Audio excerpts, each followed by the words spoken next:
Guys, जैसा कि हमने पिछले एपिसोड में देखा कि युवाओं ने सिर्फ 3 दिनों के अंदर लेवल 8 डिकम्पोजिशन कैनन बना दी, इसीलिए जीवेन ने उसे लेवल 8 सोल टूल मास्टर बना दिया था। युवाओं अपने साथियों के साथ टेंगिया को बचाने के लिए चला गया। फिर अब हम देखते हैं एल्डर युंजी अपने साथियों को लेकर हेवनली सोल एम्पायर के ठिकाने पर पहुंच गए, जहां वीणा और उसके साथी उनका स्वागत करते हैं। युवाओं को वहां देख वीणा काफी खुश थी। उसकी खुशी देखकर क्यू हैरान रह गई। वो ये गुई से कहती है, मुझे उम्मीद नहीं थी, पर प्रिंसेस वीणा भी युवाओं को जानती है। वो सच में हर जगह फेमस होता जा रहा है। ये गुई बोली ताकतवर होने के साथ हैंडसम भी है, इसीलिए सब लड़कियां उसे अच्छी तरह से पहचानती है। पर आखिर तुम युवाओं पर इतना ध्यान क्यों दे रही हो? कहीं प्रिंसेस वीणा की तरह तुम भी उसे पसंद तो नहीं करने लगी? क्यू इसे शर्मा जाती है और कुछ नहीं बोलती। जियांग नन्ना उन्हें बताती है, तुम दोनों को गलतफहमी हुई है। प्रिंसेस वीणा युवाओं के बारे में ऐसा नहीं सोचती। वो सिर्फ सोल फाइटिंग कंपटीशन के वक्त से एक दूसरे को जानते हैं और प्रिंसेस वीणा की शादी हो चुकी है, इसलिए बेहतर होगा कि तुम उनके बारे में कोई अफवाह न फैलाओ। वीणा बताती है, सन मून एम्पायर लगातार स्टार लो एम्पायर पर हमला कर रहा है। हमने उन्हें रोकने की बहुत कोशिश की,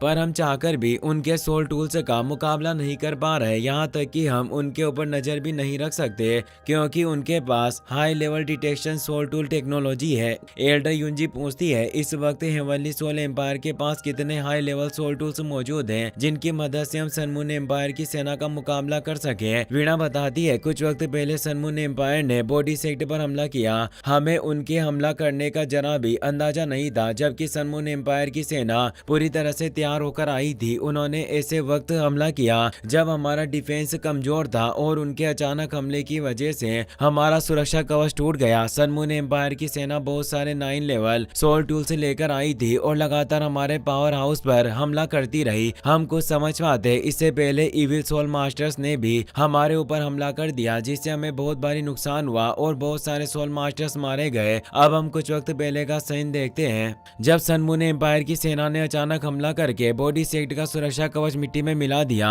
वो 9 लेवल सोल टूल्स की मदद से लोगों पर हमला करने लगे। जब तक सोल मास्टर्स कुछ समझ पाते, जोंगली वू ने इविल सोल मास्टर्स के साथ मिलकर उन पर हमला कर दिया। दुबुसी उन्हें रोकने के लिए वहां गए। वो जोंगली वू से कहते हैं, सन मून एम्पायर में रहकर तुम कायर बनते जा रहे हो, इसीलिए तुमने ऐसे वक्त पर हमारे ऊपर हमला किया, पर चाहे कुछ भी हो जाए तुम मेरा बाल भी बांका नहीं कर पाओगे। ये कहते हुए वो जोंगली वू से लड़ने लगते हैं। ओ तियान अपने दोस्तों के साथ मिलकर इविल सोल मास्टर्स का मुकाबला कर रहा था, जबकि गार्ड से वीणा को खतरे से दूर लेकर जा रहे होते हैं, क्योंकि अगर दुबुसी को कुछ हो गया तो वीणा को ही हेवनली सोल एम्पायर और बॉडी सेक्टर को संभालना था। दी तियान से फाइट करने के बाद दुबुसी काफी बुरी तरह से घायल हो गए थे और अचानक हुए हमले की वजह से उन्हें ज्यादा चोट लग गई थी, जिससे वो जोंगली वू का सामना नहीं कर पा रहे थे। हेवनली सोल एम्पायर का टाइटल डूलो जोंगली वू पर हमला करने लगा और मौका देकर दुबुसी वहां से दूर चले गए। दुबुसी तो वहां से चले गए थे, पर जोंगली वू ने उस टाइटल डूलो को बुरी तरह से घायल कर दिया। डार्क लाइटनिंग डूलो यूलिंग के साथ मिलकर बॉन डूलो पर हमला करने लगा। बॉन डूलो को समझ में आ गया था कि वो अकेले उन दोनों का मुकाबला नहीं कर पाएंगे, इसीलिए उन्होंने अपनी बॉडी को एक्सप्लोड कर लिया, जिससे डार्क लाइटनिंग डूलो का 9th लेवल सोल टूल्स बर्बाद हो गया।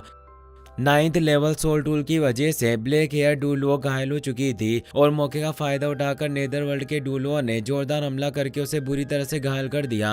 एक और डूलो इविल सोल मास्टर्स का मुकाबला कर रहा था, लेकिन जांग पेंग ने एक ही हमले में उसे मौत के घाट उतार दिया। वीणा अपने दोस्तों के साथ वहां से दूर भाग रही थी, पर यूलिंग ने जोरदार हमला करके उसे दूर गिरा दिया। सेक्ट को बर्बाद होता देख और अपने साथियों को मरता देख वीणा को बहुत ज्यादा बुरा लगता है, पर अफसोस कि उसके पास इतनी ताकत नहीं थी कि वो दुश्मनों का मुकाबला कर सके। यूलिंग बोला, मैंने सुना है कि तुम्हारे पास ट्विन मार्शल सोल है और तुम हेवनली सोल एम्पायर का भविष्य हो। अगर मैंने तुम्हें जिंदा छोड़ दिया तो आगे जाकर हमें परेशानी का सामना करना पड़ेगा, इसलिए आज मैं तुम्हें यहाँ से जिंदा नहीं जाने दे सकता।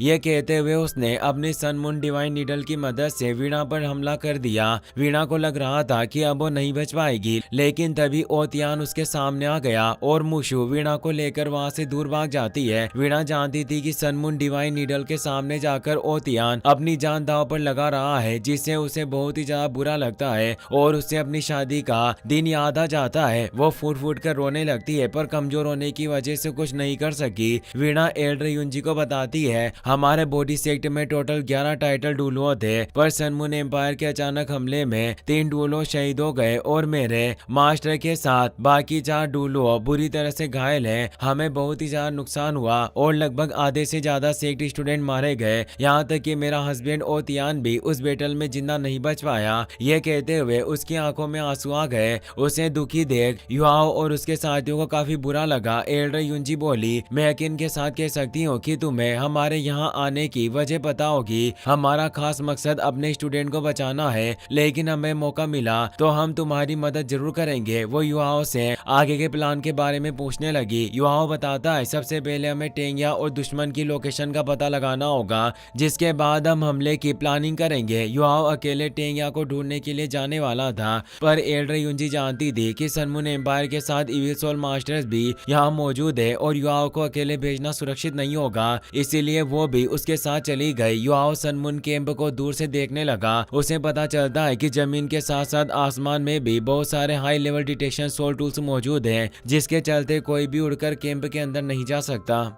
तभी होली स्पिरिट चर्च के 2 एल्डर्स वहां गए। सेकंड एल्डर नांगोंग युआओ से कहता है, मुझे लग रहा था कि कोई ताकतवर सोल मास्टर कैंप की जासूसी करने के लिए आया होगा, पर मुझे उम्मीद नहीं थी कि टांग वो मैं तुमसे दोबारा मिलूंगा। सेवंथ एल्डर मास्टर डूलवो बोला, एक सोल सेज होने के बावजूद भी तुम्हारी हिम्मत इतनी बढ़ गई कि तुम हमारे कैंप की जासूसी करने के लिए आ गए। शायद तुम्हें मरने की जल्दी है, इसीलिए तुम यहाँ चले आए। युआओ बोला, मैं सिर्फ यहाँ घूमने के लिए आया था और मैं कोई जासूसी नहीं कर रहा, तो आखिर आपको मुझे मारकर क्या मिलेगा? बेहतर होगा कि आप मुझे यहाँ से जाने दें। नांगोंग बोला, उस वक्त सोल टूल कंपटीशन के बहाने तुमने सारे रेयर मेटल से चुरा लिए और साथ ही मेरी अलायंस को मिलने वाली सनमुन डिवाइन नीडल भी चुरा कर ले गए। उस वक्त तुम भाग गए थे, पर आज मैं ये गलती नहीं दोहराने वाला और तुम्हें मार कर रहूंगा। तभी एल्डर युंजी वहां आ गई और एक ही हमले में दोनों को दूर कर देती है। युआओ ने अपनी मेंटल डिटेक्शन शेयरिंग स्किल को एक्टिवेट कर लिया ताकि एल्डर युंजी को दोनों इविल डूलुओं का मुकाबला करने में आसानी हो। एल्डर युंजी एक हाइपर डूलुआ थी और शुरुआत में अकेले दोनों डूलुओं पर भारी पड़ने लगी, मगर फिर नांगोंग मास्क्ड डूलुओं के साथ मिलकर उन पर हमला करता है। एल्डर युंजी को दोनों का अटैक रोकने में परेशानी हो रही थी। तभी युआओ ने अपनी मास इम्प्लीमेंट की मदद से दोनों के ऊपर खतरनाक स्पीड प्रेशर बनाया, जिससे नांगोंग और मास्क्ड डूलुओ एक ही जगह पर जकड़ कर रह गए। मौके का फायदा उठाकर एल्डर युंजी ने अपनी ट्रू मार्शल बॉडी को एक्टिवेट करके उन्हें बुरी तरह से घायल कर दिया। नानगोंग को समझ में आ गया था कि इस तरह वो एल्डर युंजी को नहीं हरा सकेंगे, इसीलिए वो मास्क्ड डूलुओ को युआओ से भिड़ने के लिए कहता है और खुद एल्डर युंजी पर हमला करके उनका ध्यान भटकाने लगा। मास्क्ड डूलुओ स्पिरिचुअल एट्रीब्यूट स्किल से युआओ पर हमला करता है, मगर अब युआओ की स्पिरिचुअल पावर इतने हाई लेवल पर पहुंच गई थी कि वो एक टाइटल डूलुओ को आसानी से हरा सके। उसने कुछ ही देर में मास्क्ड डूलुओ का अटैक फेल करके कुछ सेकंड के लिए उसकी सोल उसके शरीर से बाहर निकाल दिया, जिससे मास्क्ड डूलुओ को युआओ की स्पिरिचुअल पावर का अंदाजा हो जाता है। उसे समझ में आ गया था कि वो स्पिरिचुअल पावर के मुकाबले युआओ को नहीं हरा सकता और जमीन के अंदर जाकर वहां से भागने की कोशिश करने लगा, लेकिन युआओ अपनी डेस्टिनी डिमाइस स्किल का इस्तेमाल करके उसे जमीन से बाहर निकाल देता है और अपने हाथों से बनाई हुई लेवल 8 डिकम्पोजिशन कैनन से उस पर हमला करता है। डिकम्पोजिशन की पावर इतनी ज्यादा थी कि मास्क्ड डूलुओ की बॉडी एनर्जी पार्टिकल्स में बदलकर नष्ट हो गई। एल्डर युंजी ने भी नानगोंग पर जोरदार हमला करके उसे बेहोश कर दिया और युआओ की बढ़ती ताकत देख वो बहुत ही ज्यादा खुश थी। वो मनी मन सोचने लगी, युआओ की कॉम्बैट पावर अभी से एक टाइटल डूलुओ के लेवल पर पहुंच गई है और इसके खुद टाइटल डूलुओ बनने के बाद ये एक हाइपर डूलुओ को हरा देगा। युआओ सच में श्रेक एकेडमी का सबसे खतरनाक मोस्टर है। युआओ अपना डेमीगॉड प्लेन खोल देता है और एल्डर युंजी के साथ नानगोंग को लेकर अंदर चला गया। जब नानगोंग को होश आया तो डेमी प्लेन देखकर उसे ऐसा लगा कि वो मर चुका है। एल्डर युंजी बोली, क्या तुम्हें सच में ऐसा लगता है कि मैं तुम्हें इतनी आसानी से मरने दूंगी? तुमने अपना कल्टिवेशन बढ़ाने के लिए बहुत सारे मासूम लोगों और सोल बीस्ट को मारा है और आज मैं उन सब की मौत का बदला लूंगी। ये कहते हुए वो अपने सोल कोर में नानगोंग की सोल पावर एब्जॉर्ब करने लगी। नानगोंग इससे बहुत ही ज्यादा डर गया।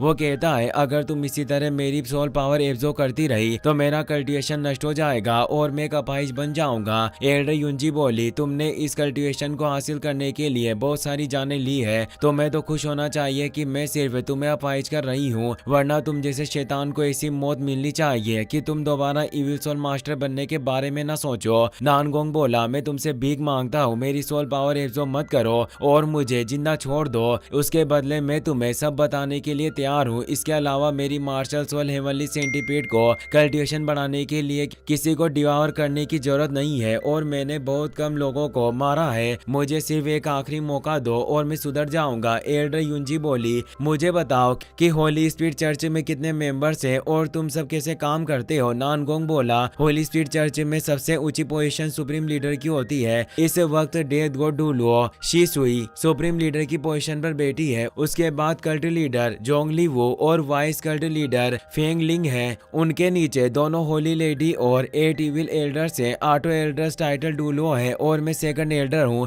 भले ही जोंगली वो और फेंग लिंग के पास सुप्रीम लीडर के बाद सबसे बड़ी पोजीशन है, लेकिन होली स्पिरिट कल्ट के सबसे ताकतवर सदस्य वर्शिप हॉल में मौजूद है। उसमें टोटल 12 वर्शिप्स हैं जिन्हें गेस्ट एल्डर के रूप में भी देखा जाता है और सिर्फ सुप्रीम लीडर खुद उन्हें ऑर्डर दे सकती है। उनके अलावा कल्ट लीडर या वाइस कल्ट लीडर उन पर हुक्म नहीं चला सकते। वर्शिप हॉल के चीफ ड्रैगन एम्परर डुलुओ लोंग शाओ याओ खुद हैं। वर्शिप हॉल के सदस्य इतने ज्यादा ताकतवर है कि स्कॉर्पियन टाइगर डुलुओ जांग पिंग जैसा ताकतवर हाइपर डुलुओ भी टॉप 5 में अपनी जगह नहीं बना सका और वर्शिप्स में 6th रैंक पर आता है। ये सब बातें सुनकर युहाओ मनी मन सोचने लगा, अगर नानगोंग सही कह रहा है तो इसके हिसाब से होली स्पिरिट कल्ट के पास 20 से भी ज्यादा टाइटल डुलुओ मौजूद है और 2 लिमिट डुलुओ भी उनका साथ दे रहे हैं। मुझे उम्मीद नहीं थी, पर होली स्पिरिट कल्ट हमारी सोच से भी कहीं ज्यादा ताकतवर है और उन्हें हराना इतना आसान नहीं होगा। इसी के साथ ये एपिसोड यही खत्म हो जाता है।